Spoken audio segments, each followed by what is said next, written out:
Hey, what's up, lightboltjoe here. Today we are going to discuss the September 22 Rick Riordan Presents book, Serwa Boateng's Guide to Vampire Hunting by Roseanne A. Brown. This book was insane. Insane. I'm blown away. First of all, how fast I read it. I read it in 6 days, which is very impressive because my attention span is normally very short. So for me to read this in 6 days, it's 371 pages plus a glossary, plus an Adinkra index, which is just so cool with all the symbols and stuff.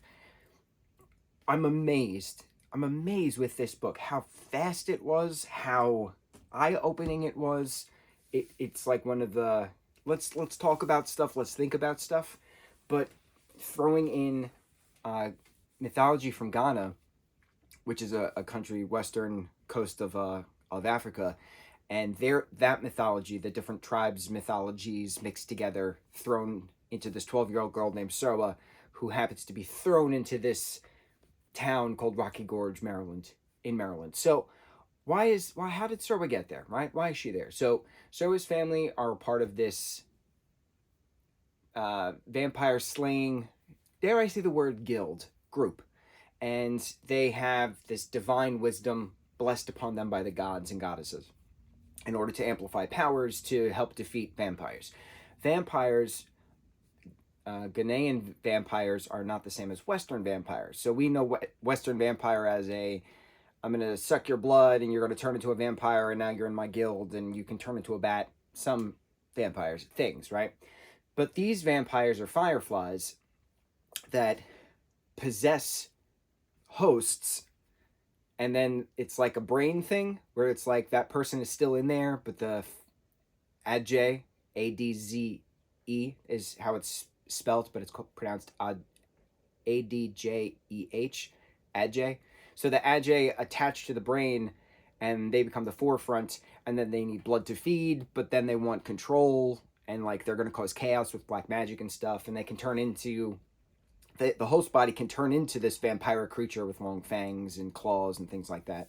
So Serwa's parents are on a quest because there's this magical drum that is being sought upon by this black magic witch who destroyed Serwa's grandmother at one point and has been fighting her parents, so they had to leave their house.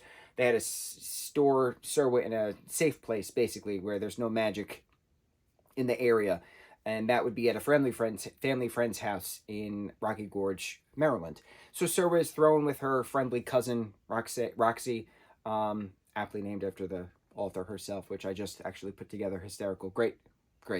The friendly aunt who is friends with the parents, and then the parents have to go on their business trip to Antarctica to go find this witch who's, I can never pronounce her name, Boata something. It's not Bo-Katan, because Bo-Katan is Mandalorian, and Clone Wars, I don't want to butcher it. Boateng. No, Boateng is her last name. Where am I? There I am. Boahinma'a, which is a name given to a girl who left the tribe, Boahinma'a. So Boahinma'a is the bad witch, right? Who wants this drum because her mom is in the drum for some reason, and it's explained, right? And as the story progresses, it's a curiosity of why is there an adze in Rocky Gorge, Maryland, when her parents and her father's fairy guide all said that there is nothing there, but there's clearly something there. So Serwa inadvertently gets thrown into a group of cohorts, if you will, and they have to do community service after this food fight in a home ec class, and so they create their group as a vampire training hunting group, and they have a side quest to the underworld to bypass the gatekeeper goddess, and then have a battle with the revenge goddess to get the Mother Earth goddess's sword that's down there. And so after the sword is obtained, which is an awesome side quest, the mortal kids are bestowed upon divine wisdom, so they each then get an elemental power. So Yeonju is a Korean girl. You have Mateo, who is a Guatemalan kid. You have Gavin, who's a black kid. You have Roxy, who is half Ghanaian uh, from her dad's side, and her mom has ancestral roots through slave roots of that particular area. Maryland was a slave state, but it was not a Confederate state. It was that border, weirdly enough. And then we get backstory on Underground Railroad stuff, slave trade stuff, uprising of plantation stuff, in that area, which is so cool because you don't talk about that in school. So it's nice to see actual history being represented. Not that this place technically exists, but it's nice to see that these kids and teachers, respectable teachers, not the racist teacher, are engaging in this conversation that this happened on this land.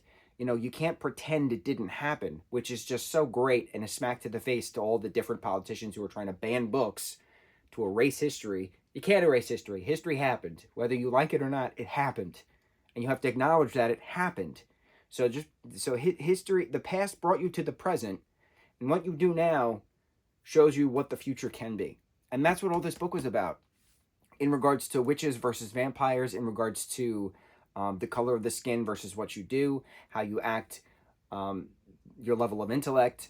It was very well versed in regards to the social commentary of what's going on politically in the States as of right now, but thrown in the mix of the mythology, of the culture, of the food of Ghana, which I knew nothing about. I knew that Twi was spoken in Ghana, but I didn't know the mythology of certain tribes. I didn't know certain customs, certain aspects, certain sayings. So that's the point of these books. You learn things that you never thought you'd knew. Which brings me to that quote from Pocahontas, that lyric constantly, which flies through my brain every time I read a Rick Riordan Presents books. You think the only people who are people are the people who look and think like you. But if you walk the footsteps of a stranger, you'll learn a thing you never knew.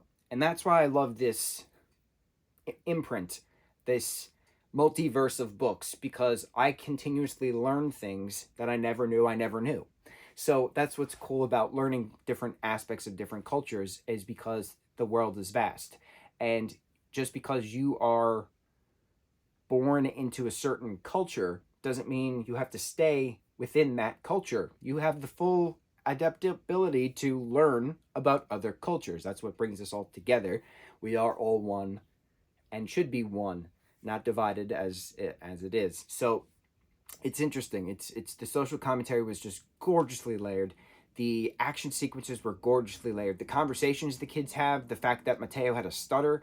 I loved the authenticity of middle schoolers in this. I love the middle school shows. I love the middle school films. I love the middle school books, the young adult genre. Because when you're that age, and we all went through this, when you're that age, you question. What do you like? What do you dislike? And you still do that now. But it mainly starts like in a life-altering manner once you hit puberty. Once that pubescent aspect starts, you're like, what foods do I like? What kind of person do I like? What kind of person do I want to be? What do I want to do when I grow up? Things, right?